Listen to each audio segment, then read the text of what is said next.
It might be weird for me to say this, but genuinely, we learned a lot from the PSV game last night against a side who I think are a pretty decent team, but also in us fielding a side that obviously wasn't our strongest. And I think there is a lot to unpack, good and bad, but also which shows roughly how we're feeling at Liverpool at the moment and where I think that we're going. So let's get into it. First of all, everyone was in the comments last night saying, why didn't you acknowledge more of the performance of McConnell? I did think McConnell was fantastic. And I've got to admit, I think a lot of the young guys last night were good. I'd even include Bradley in that. I'd even include, actually, I thought Joel Quansah, I won't go as far as saying that he needs some more game time, so put him in the under-21s, but I would go as far as to say, I think that he needs someone alongside him who's going to at least coach him through some of these games. And I think Endo is very good at that. But clearly some of the confusion with Robertson or whoever it is, they just weren't in sync. There was a point where they both kind of slid at the same time and it didn't quite work. And then they were basically sat for the first goal. For the second and third goals, they certainly could have defended better. So for all three goals, Liverpool had someone who felt at least like they could have done something different, not more, but different in those goals. And overall, I think in games like that, you're looking for Joel Quansah to step up and be a hybrid of Virgil van Dijk and Konate, two of the best defenders in the world. But at the same time, that is why we pay those best defenders in the world. They are a very premium commodity. They are at a very small niche of the game that really is very difficult to find. And when you find someone like that, you lock them down, which is why I'm relatively confident that Virgil van Dijk gets a brand new contract. And I'm also relatively confident that we are making all efforts to sign Konate. There may be players who are more suited. There may be players who have different technical abilities. There may be different players who know what Slot's game is in a very different manner. But I certainly think that this season you can't put either of them at fault. And you could say, I'm not saying the jury's out on Joel Quansah. I think he's a fantastic player, and I think Liverpool signed him to that new contract for a reason.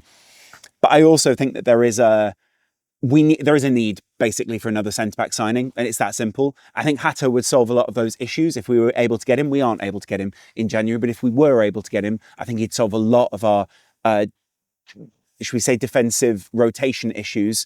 And Joe Gomez not being available right now, I think is slightly frustrating. We probably, for want of a better scenario, move Joe Gomez on and bring in someone like Hato, who clearly I think will be favoured by someone like Arne Slot. Moving into that midfield, another kind of, it wasn't a hand-holding exercise, but I thought that Endo and McConnell had a good balance. They created that box with Harvey Elliott and at times Chiesa, but mostly with Jayden Danns in a really effective manner. Very often the midfield was bypassed, so a lot of their jobs last night was defending, circulating the ball, winning the ball back. Nothing unusual in an Arne Slot midfield, but the minimum that I'd expect of a modern midfielder is that they're able to do those things, especially when you're coached by a very high-class coach and you are a potentially high-class young player. There's a reason that we kept players like him, and there's a reason that he got a start last night over someone like Trainiani and people like that. I've got to also admit, I think Tyler Morton I think he's a really good forward-thinking player. I think his ability, his vision, and his progress was sometimes ahead of other people in the side. Like there are other people that I thought I was watching last night thinking, wow, Tyler's actually, he's put a really great ball out wide there, or he's played someone in, and they've not quite been quick enough on the uptake. Again, that brings more praise for McConnell. I thought McConnell had a really great game. I think the amount of time that he spent on the pitch and the fact that he spent so long on the pitch for Liverpool, wasn't subbed off at a particularly early junction, and wasn't put into a position where I ever felt that he was compromised, was great for me. I also felt that he was the better of the two kind of holding elements of midfield, mainly because I thought Endo misplaced a couple of passes. I'm not going to put a lot between them, but the point still stands. McConnell was a really solid fixture in the team last night, and someone who I think is an able deputy in games like this. Again, you're sort of meant to, because you're a Premier League, player at Premier League level coming through. That's kind of the minimum we expect, but it's kind of weird. Not many sides can actually say that they have players who are ready to come in and do that kind of thing. Manchester United, very lucky to have the Collier types. Liverpool, very lucky to have a dearth of midfield talent. But also at this point, and I went through it the other day, there is a lot of very promising academy talent coming through at Liverpool, and we weren't even able to say that 15 years ago. So there is clearly something favourable which is being done at the academy, which I think deserves a huge amount of credit, to be honest. And players like McConnell, but also a number of players that we moved on in the summer, have brought in and will bring in a lot more value into the club. The reason Liverpool moved on other youth players was to bring through some of these other youth players. And I think you can see the reason that they would keep hold of someone like him, and equally someone like Jayden Danns. But also I think you can see Liverpool at the moment trying to raise the value of each of these players, because I think, I know Harvey Elliott wants to stay. I know there are a number of players that want to stay. I think if you get some offers in for most of these young players, and they're undeniably good offers, like kind of, we're going to pay his market value and then some, I think Liverpool will be more than willing to listen to that for pretty much any player apart from the spine of the team, if I'm quite honest. Mainly because I think that retooling a side such as Arne Slot's team at the moment, it's not necessary, it's not vital. But if you did want to bring in a player that Slot wanted, or a player that would suit the system in the medium to long term, why not do that? It just makes sense. I think it makes sense for Slot, but it also makes sense for Liverpool as well. And rotating the squad, finding value in the team is extremely important. Squad harmony is even more important than that. And that is why I think we're waiting for the summer ahead of waiting and doing it in January, times like that. I just think it makes sense to me. Going up front, Jayden Danns. Danns, I think, led the line really admirably. I actually think the best of the front three was, Cody Gakpo was on target, but actually the best of the front three was Chiesa last night. Loves getting on the front foot, loves running at people. His shots are just, he's a really eager shooter, put it that way. I think he's someone who, his experience, the fact that he says things like, I really want to be here, and the fact that he's really enthusiastic and really into the project is fantastic for me. I love his personality, his enthusiasm, and actually I really enjoy watching him. He's someone who's very exciting. He makes things happen out there on the field. And that's not every day that you can say that about all attackers in the Champions League. Not all of them find this kind of space. Sometimes it's frustrating, actually. You watch players get marked out of games, and there are times when you see him run at people and you think, the player quite easily actually won the ball back last night. But that almost didn't feel like what he needs to be asked to do in this Liverpool team. There are times where he finds space. There are times where he's almost a bit more strikery than wingery. And I think he's a lot more effective in those areas. And I like his outcome more in those areas. I just think you have to do one in order to get the other. Because if the player doesn't think that you're going to dribble, then they're just going to close you down for the shot. And if the player just thinks you're going to dribble, then they're not going to close you down in that same way. So it goes both ways, if that makes sense. If they just think you're going to shoot, all they're going to do is stand off you and go on, then do it. So it goes both ways, put it that way. But I love watching him. I think in the second half of the season, there's going to be a vital nature to rotating our squad, keeping people as fresh as possible, keeping oppositions guessing as to where the ball is going to go, what kind of players we're going to be fielding out on the field, and how Slot is going to move in and shuffle his team around. Shuffle being a really, I think, operative word for what we're going to do in the second half of the season. Elliott, I think, is always a promising talent. He's the cheat code for a low block. He's the kind of person who he's really good at just slipping that ball in behind. There are also some weaknesses to his game, and I think you require the rest of your midfield to be slightly more physical, slightly more on the front foot. Liverpool definitely have to be on the front foot, in control of the game when Harvey Elliott is playing. And last night I could say that about most of the players that played. And that's probably why we wanted Endo in the team. That's probably why we wanted an old head in someone like Andy Robertson, because the rest of the side didn't really have much control. I can even go as far as say, I thought Bradley was great at winning the ball back, but I didn't think we had the great control that we wanted in those areas. Very often what you found was the opposition would get the ball back, we would then win it back, but then they would win it back. And there was more of a skirmish out there than a controllable outcome that I think is what Slot would want. It doesn't mean he's a bad player, it doesn't mean he's being criticised, it's just an observation of how the tactics worked, and they often overloaded that side in order to get in at Jarell Quansah. It worked relatively effectively, I would say, actually. But again, it comes down to control. It comes down to the fact that Liverpool in these kind of games have a number of players who aren't yet in that controlling mindset. Trent, again, you might say, he's a front foot controller. I think there's plenty of elements that allow you with Trent, because he's so physical, because he's so adept at what he does, to control the game in ways that feel a lot more relaxed, should we say, than when you see Harvey Elliott or Bradley or any of these young guys on the ball. That is how competent he is as just a midfield element, I think, rather than just a defensive or attacking element. He's an overall element in the team that allows Liverpool a lot of control. And I think that's my final point, really, in this video. Liverpool played admirably. They played really well. I was really impressed with a lot of the qualities that those players showed. But there was also elements of nerves out there, youthful nerves, and I can forgive that. We can say, okay, that's all right. But there are also elements there where you see why Liverpool, and why almost every top team needs their flagship players, needs their preferred starting 11, needs people that they consider to be stalwarts, spines, whatever you want to call them. Because Virgil van Dijk is an elite player. He's a unicorn of a centre-back. We're going to struggle to replace him, but that's why we have another unicorn of a centre-back next to him in Konate. That is an elite centre-back pairing who've arguably been leaking goals more recently, but not for the same reasons that I might lay out for criticising another centre-back. Not really the point. The same goes for Salah. Although I've got to admit, I thought Chiesa didn't do a very good Salah impression last night, but certainly did a good job of keeping that left-back busy, as did Cody Gakpo, as did Jayden Danns.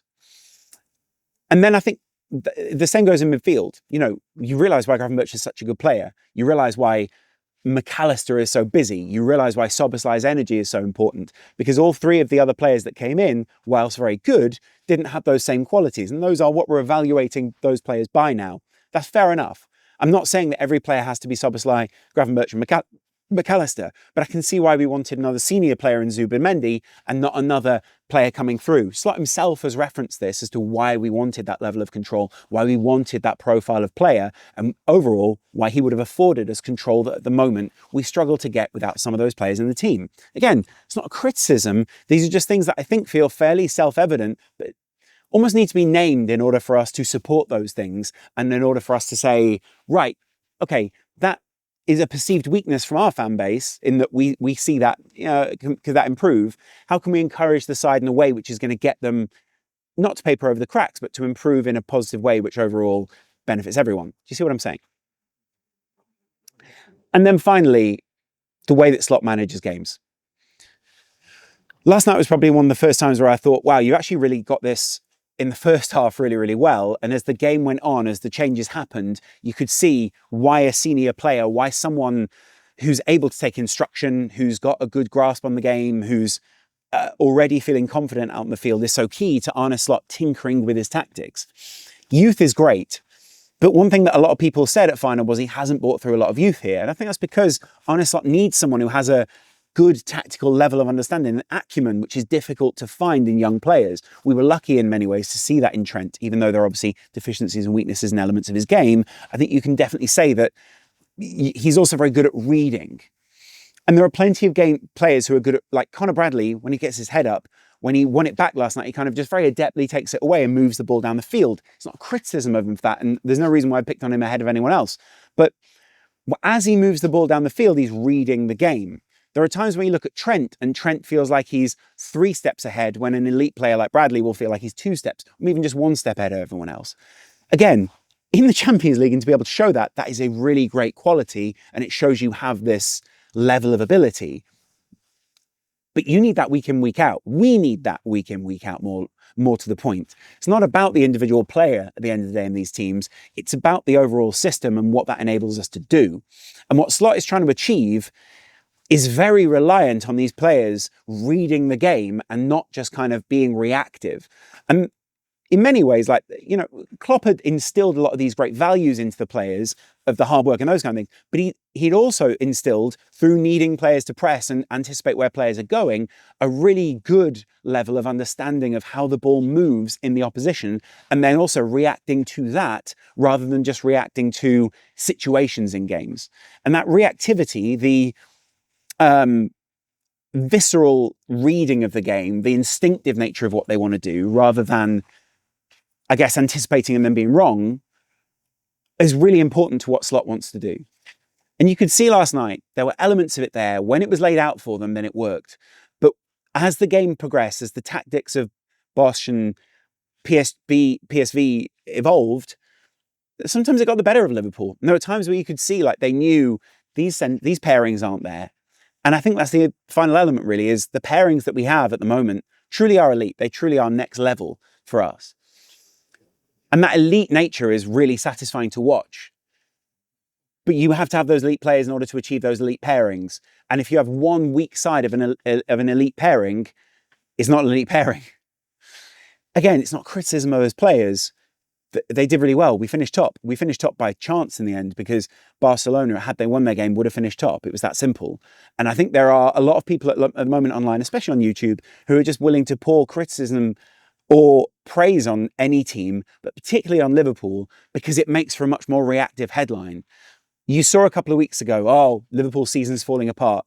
Now you see, oh, Liverpool make it through, top things off. Then you see in a couple of weeks' time, if we lose a game, are Liverpool crumbling? All of these reactive things make it a really unpleasant thing to be a supporter in that moment. And I get that it feels that way, but none of these permanent states. As we've seen with Arne Slot, he's a lot more of a calm manager. So in what I'm trying to analyze, and maybe what I want to talk to you about, is how do you feel in winning, losing, or drawing these games? I get the pressure, but it feels very different to what we're doing with Klopp, or what we did with Klopp, should we say. I'd love to know how you guys feel different, how you analyze the game differently, how you watch the game differently, how you feel about this youth. Because it's not tokenism that they got into the team through last night. They're all excellent players. But it certainly showed that I think Liverpool do need to get into the transfer market, not in January, but in summer, and bring in a couple of players who I think will bolster the spine of this team. And for me, that feels self-evident, which is probably why I don't spend much time pointing that out. I really enjoyed the effort, though. In particular, that's why I picked out Chiesa. I thought was one of my men of the match. Why I picked out Harvey Elliott. I thought his effort was really there. I didn't think he had his best game, but I thought his effort was really there. And again, I thought McKenna was good, but I thought a number of the youth shone, or were very good at least, in a 3-2 loss. So, Anyway, I appreciate you guys watching the video. I appreciate you dipping in. If you enjoyed the performance, let me know in the comments below. If you are of a mind to get into a Patreon, there's one down there. If you want to get into the Discord, there is also a link in the description. And I'll chat to you guys in a while. Much love. Bye.